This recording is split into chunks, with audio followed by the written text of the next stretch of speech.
Hindi shorthand की practice dictation 90 शब्द प्रति मिनट गति से डिक्टेशन 5 सेकंड में शुरू होगी। स्टार्ट। बरसात का मौसम भारत में हर वर्ष एक ऐसा दृश्य रचता है जो पहली नज़र में सुहाना लगता है, लेकिन वास्तव में यह हमारी विकास नीति की सबसे बड़ी विडंबना को भी उजागर करता है। देश का एक हिस्सा बाढ़ में डूबा होता है, नदियां तटबंध तोड़ रही होती हैं, खेत जलमग्न हो जाते हैं और हजारों परिवार अपने घर छोड़ने को विवश हो जाते हैं। उसी समय दूसरे हिस्से में लोग पीने के पानी के लिए संघर्ष कर रहे होते हैं। कहीं पानी विनाश का कारण बनता है तो कहीं उसका अभाव जीवन को संकट में डाल देता है। प्रश्न यह नहीं कि भारत में पानी कम है या अधिक, बल्कि यह है कि क्या हमने पानी को संसाधन भर माना या उसे जीवन, समानता और न्याय के अधिकार के रूप में समझने का प्रयास किया। देश में जल संकट को प्रायः पर्यावरण, कृषि या विकास से जुड़ी समस्या के रूप में देखा जाता है, जबकि यह मूलतः शासन और संवैधानिक उत्तरदायित्व का प्रश्न है।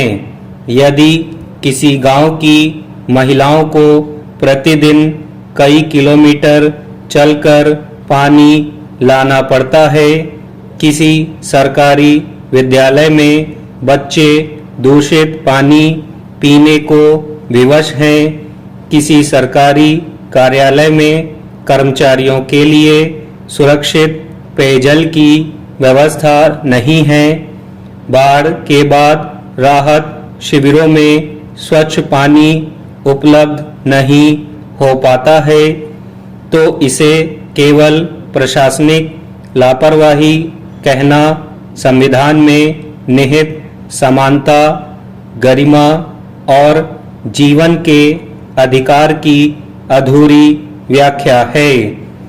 भारतीय संविधान में भले ही जल के अधिकार को अलग से मौलिक अधिकार के रूप में उल्लिखित नहीं किया गया हो, लेकिन सर्वोच्च न्यायालय ने अनुच्छेद 21 के अंतर्गत जीवन के अधिकार की जो व्यापक व्याख्या की है, उसमें स्वच्छ पेयजल को गरिमामय जीवन की अनिवार्य शर्त माना गया है। अनुच्छेद 47 राज्य को जन स्वास्थ्य सुधारने का दायित्व देता है। अनुच्छेद 48 पर्यावरण और जल स्रोतों के संरक्षण की बात करता है, जबकि अनुच्छेद 51 एवं प्रत्येक नागरिक को नदियों, झीलों और प्राकृतिक संसाधनों की रक्षा का नैतिक दायित्व सौंपता है। गंगा, यमुना, घाघरा, राप्ती और शारदा जैसी विशाल नदियों वाला उत्तर प्रदेश हर वर्ष बाढ़ से प्रभावित होता है। पूर्वांचल के अनेक जिले महीनों तक जलभराव झेलते हैं, जबकि बुंदेलखंड का बड़ा हिस्सा गर्मियों में पेयजल संकट से गुजरता है। एक ही राज्य में पानी की अधिकता और कमी का साथ साथ मौजूद होना बताता है कि समस्या प्राकृतिक नहीं बल्कि प्रबंधन की है। बिहार की स्थिति इससे भी अधिक जटिल है। कोशी को लंबे समय से बिहार का शोक कहा जाता है, लेकिन केवल नदी को दोष देकर समस्या का समाधान नहीं निकलेगा।